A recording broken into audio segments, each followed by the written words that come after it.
So I wonder if you've ever noticed that Mark's gospel doesn't begin with angels and shepherds and kings and a star. No, the first time we meet Jesus in Mark's telling of the story, he has come to the Jordan River and is baptized by John. At that moment, the heavens rip apart, God's Spirit descends, and a voice proclaims that Jesus is God's Son, the beloved with whom God is well pleased. Now, down through the ages, this passage of Scripture has been the source of many interesting discussions and controversies.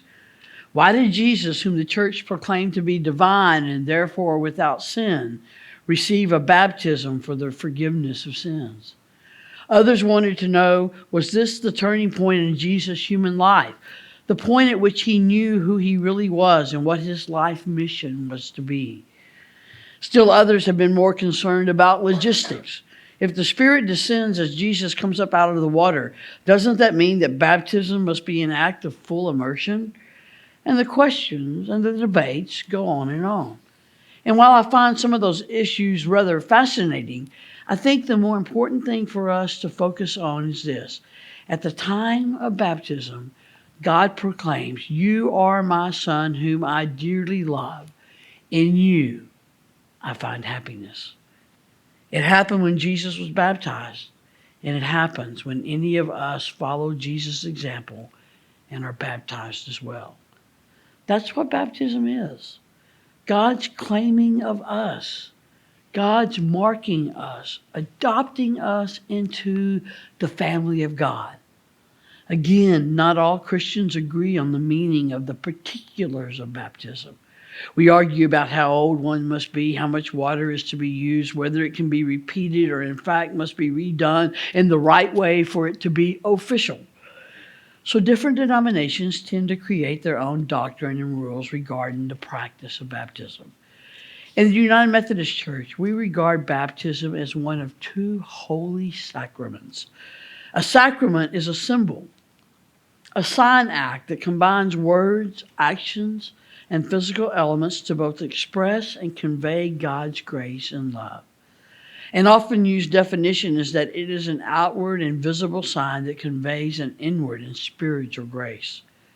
Sacraments serve as means of grace, vehicles through which God works in us, quickening, strengthening, and confirming our faith.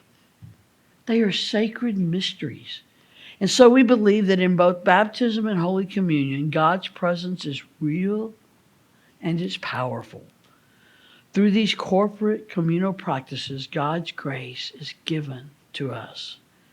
As Dr. Belton Joyner Jr. wrote in his wonderful little book, Being Methodist in the Bible Belt, grace, is the central theme to Methodist thinking and the core energy for Methodist action. The sacraments are two ways that God gifts us with that grace, and the church serves as a vehicle through which that grace comes. That's why we baptize persons of all ages, infants, children, teenagers, adults, and why it doesn't matter which method is used, sprinkling, pouring, immersion. It's not about what we are doing. Hear this. It's not about what we are doing, but about what God is doing and has already done. Ultimately, it is God's action in baptism that is important and not ours. It is our belief that it is God who acts in a sacrament, that a sacrament such as baptism is a means of grace, a vehicle through which God conveys God's unfailing grace. That's why baptism is one of the foundational elements of our faith. One thing that is clear in the gospel stories is that Jesus' baptism begins his public ministry. He is claimed by God, and then Jesus begins to get busy doing his Father's business. We've begun a new year, and with it, many of us probably made resolutions of one kind or another. We're going to get busy getting our paperwork in order, or getting our weight under control, or being better at keeping in touch with family and friends, or the list goes on and on. But I think perhaps the lectionary takes us to this beginning of Jesus' ministry to remind us that we too are called to be about our Father's business. We too need to remember who we are. Remember that when we were baptized, God declared us beloved and belonging. Because we belong, we have responsibilities to carry out. I'm reminded again of the scene in the movie The Lion King where Simba is asked by the baboon Rafiki, "Who are you?" And Simba admits that he's struggling to answer that question. So Rafiki takes him to the pool of water and dips his finger in it. And then he reminds him, "Your father lives in you. Remember who you are." Today, we, like Simba, are called to remember.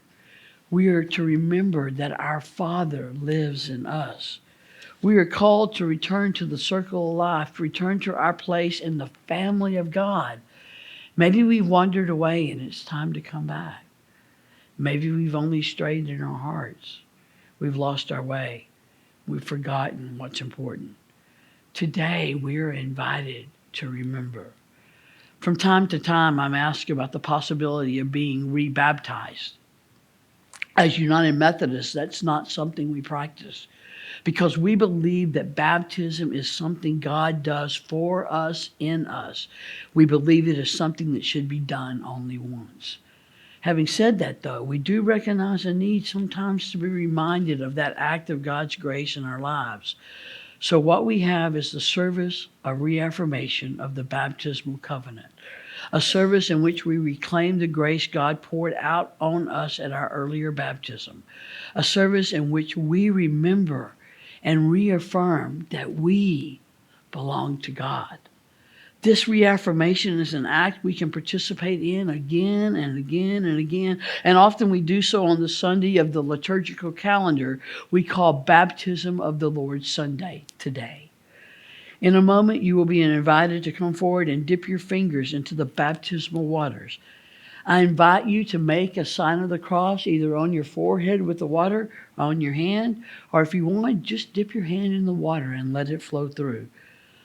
As you do so, may you remember who you are and whose you are.